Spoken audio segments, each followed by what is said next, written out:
I want to go to another area, another part of the world where conflict is a major issue, and that is Yemen.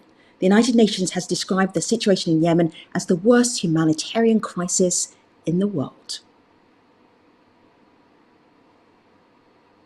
Yemeni civilians are going through major challenges since war started in Yemen, and especially this year with COVID-19 pandemic. A lot of people lost their main source of income. A lot of people lost their jobs, and a lot of people lost their lives.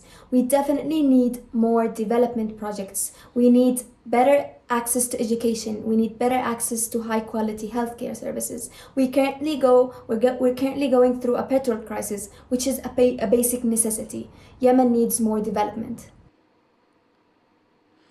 Hello, Afrah. It is good to have you on the stream under unfortunate circumstances. But Afrah, please tell our audience who you are and what you do. Welcome. Thank you. My name is Afrah Nasser. I'm from Yemen, and I work as the Yemen researcher with Human Rights Watch, and I'm based in Stockholm, Sweden.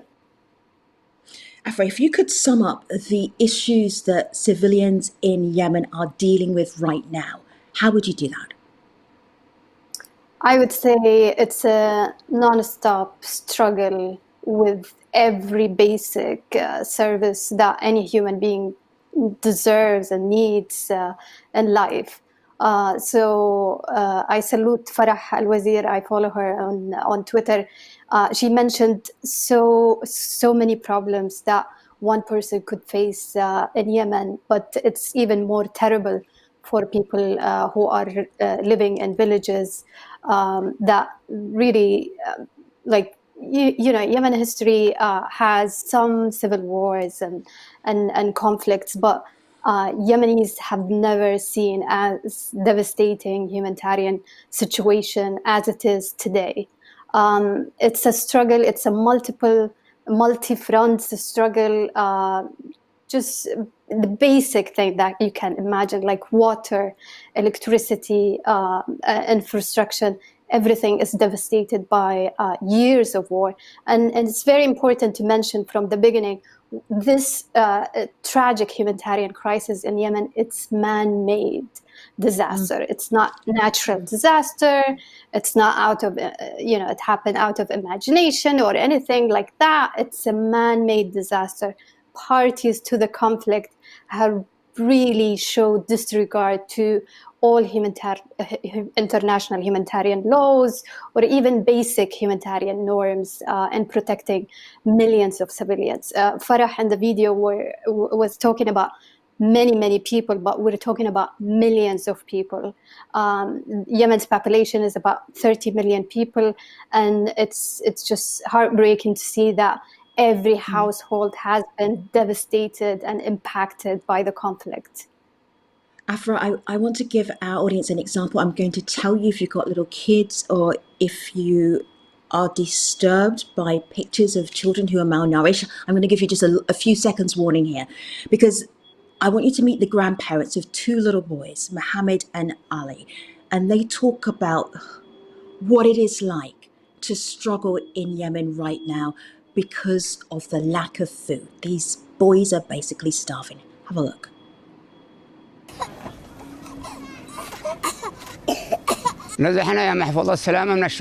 We fled from the Harad district to here in Hajar after airplanes hit us with 15 missiles. 2 of our people were killed, and we had no alternative but to flee to here. What should we do? The 2 children were in a difficult condition from the time of birth, and we are working to treat them. One doctor says they have pneumonia, and another says malnutrition. Only God knows. Afrah, I was talking to the Secretary General of the Norwegian Refugee Council just a few days ago, and he said Yemen was one of the few places where conflict was happening that he couldn't get his team into Yemen. Like, getting information out of it, getting people into it is really difficult. There are people who want to help, aid that wants to come in, and it's very difficult. Can you explain what is going on here? So for about 5 years, I think since the beginning of the conflict, the Saudi-led coalition has imposed a blockade at the airspace of Yemen.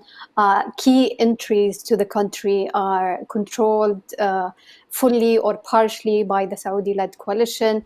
So mobility from outside to inside the country has been extremely difficult. The logistics could take weeks, months, sometimes years.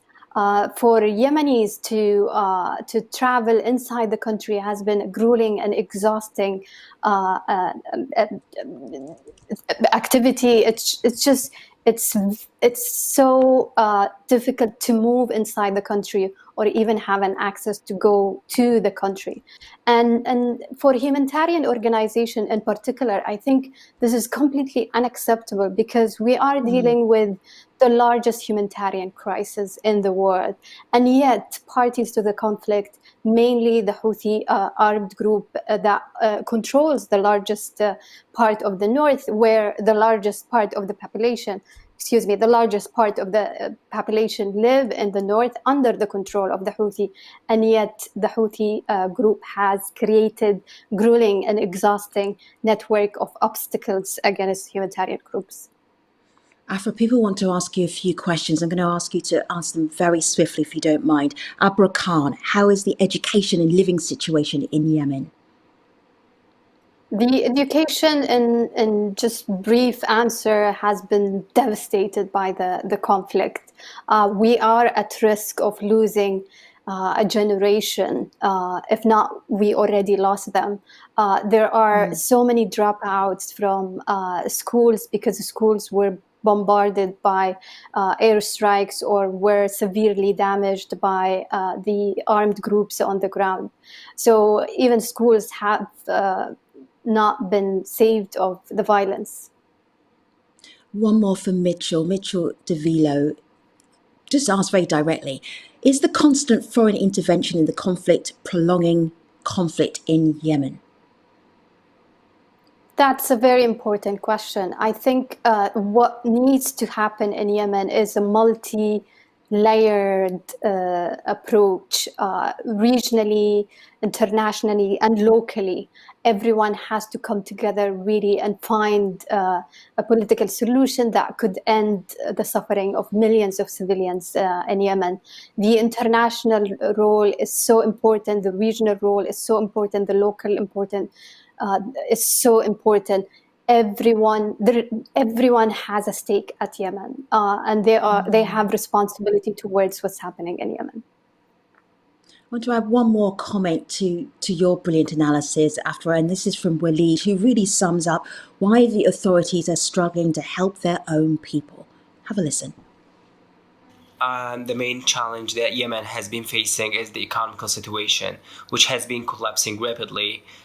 You start to notice a huge shortage within the educational and the health sectors.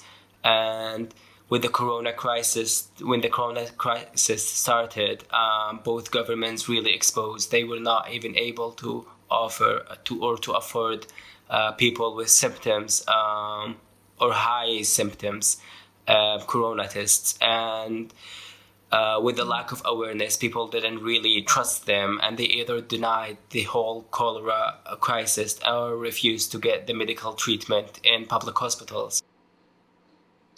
Afrah, I know the stream audience well. They do not like to hear a list of problems without at least one solution. In a sentence, what would that be? That's a very difficult thing to do, but I'll try. I think the best aid that Yemen needs today from anyone who's trying to help is really to push for the respect of international humanitarian law in Yemen. We in Human Rights Watch very often publish reports asking for states to, for example, suspend their arms deals to parties to the conflict. So I urge the audience really to take their government accountable for their role in what's happening in Yemen. The best aid one of the best aid that Yemen needs today is really the respect of international human rights and international human rights law in Yemen.